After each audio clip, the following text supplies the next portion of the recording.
Hello again, everybody, and welcome to Inside Wildcat Country, the TV show that's entirely about University of New Hampshire athletics. I'm your host, Mike Murphy. Glad to be with you today because we have a lot to talk about.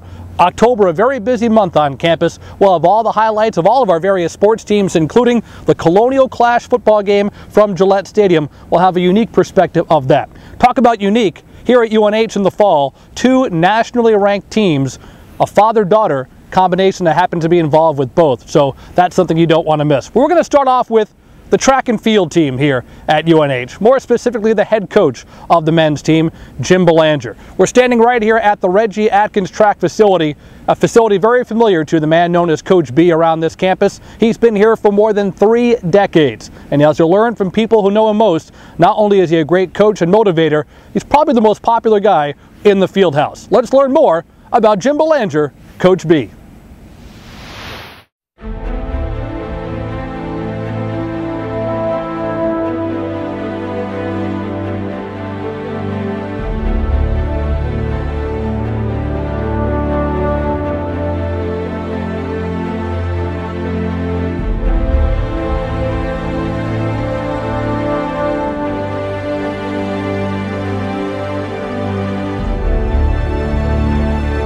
Starting my 29th year, plus 4 years of volunteer coaching for Coach Copeland, so let's call it 33. And you know, you can say 40 counting my being a student, so been here a long time, let's say that. When I first started, I couldn't get a big school, you know, now it's Division I, I couldn't get a Class L kid to look at us.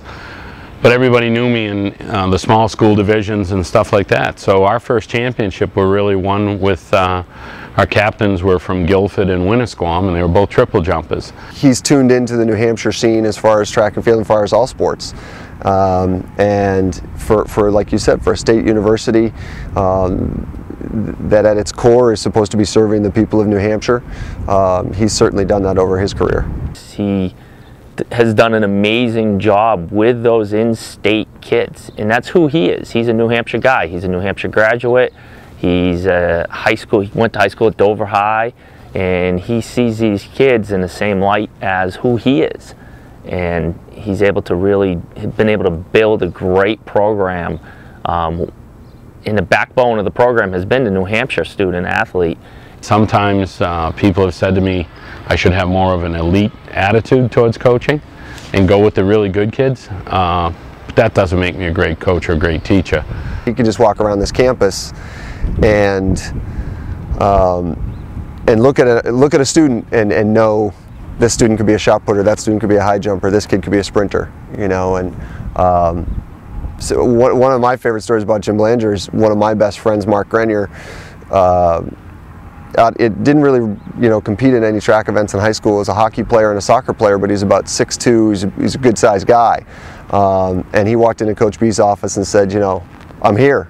You know, he wasn't recruited out of high school because he hadn't really done anything in high school as far as track and field goes. He was a good hockey player. And Coach B looked at him and said, okay, you're 6'2", big muscular guy, and yet you're a hockey player, so you're agile, you should be a hammer thrower. He'd never picked up a hammer before in his life, and he wound up an all-conference athlete. You know, that's Coach's ability to identify it, see it immediately, and then knows the steps to get somebody from A to B, from never having picked up the implement before to being an all-conference thrower.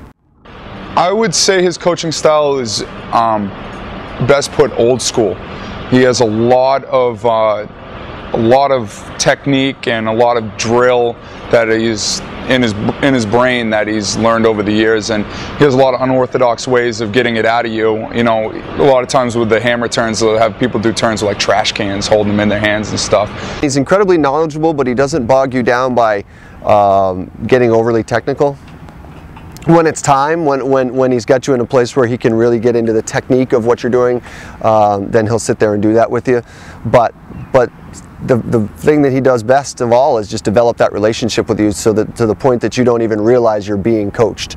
He is the funniest person that I know.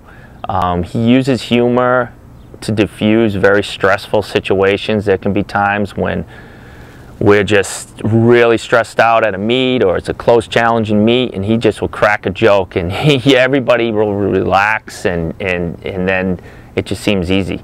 You know, his day is different from anybody else's. You know, he's got so many different athletes to work with, you know, in so many different positions, and I think his personality, his demeanor, you know, how he has to be on an even keel an awful lot, really helps his relationships not only with his kids, but more importantly with the other coaches around here, and he makes everybody feel better. Oh, he's definitely a funny guy. Loves telling jokes, you know, poking fun at you.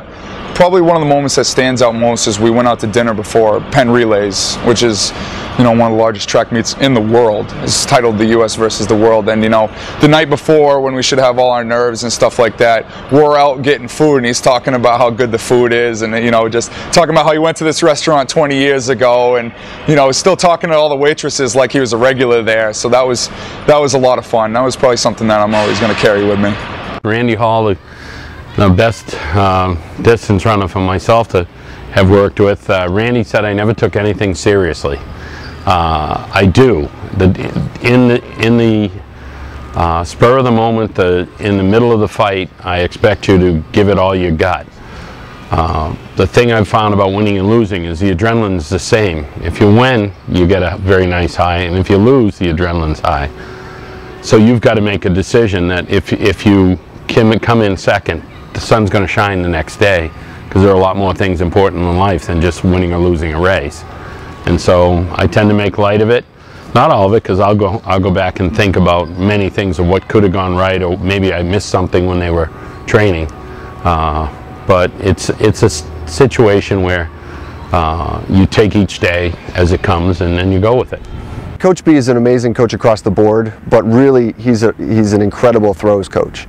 The throws group for my entirety of my college career has been a really tight-knit group, and we've always had a lot of nationally ranked throwers on the team. He's really passionate about throwing, and that kind of gets you excited to throw it, knowing that he loves it just as much as you do, and knowing that he wants to see you succeed as much as you want to succeed.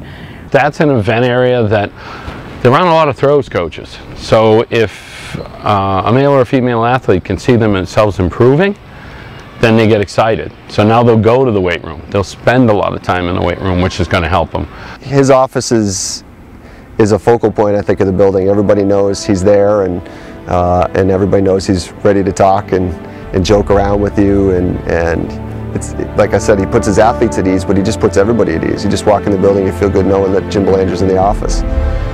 It's been fun. Hopefully the journey lasts another 7 or 8 years, and then it'll really be fun. So. Fans, November is Making a Difference Month in Wildcat Country. Help the Cats make a difference with the annual Wildcat Food Drive. Make a canned food donation and receive a discounted ticket rate at the following events. All donations go to benefit the New Hampshire Food Bank. For more information, visit unhwildcats.com.